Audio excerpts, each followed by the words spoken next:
First month of the year, gusto ko sa simula pa lamang alagaan na po natin ang ating mga puso dahil ilang araw na lamang, araw na ng mga puso.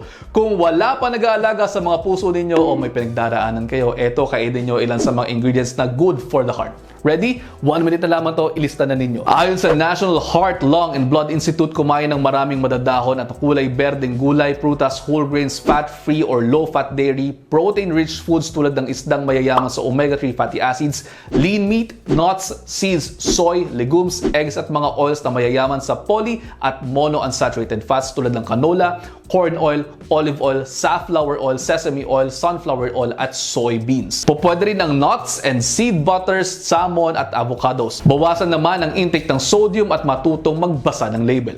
Kaya kung kayo wala pang label, pag ganyan-ganyan lamang kayo, lagyan nyo na para maset din ninyo ang tamang boundaries. Iwasan din ang mga hindi tamang tao. At ayun, almost 1 minute na to. I hope you're all 1 minute wiser and healthier. See you next time. Ingat.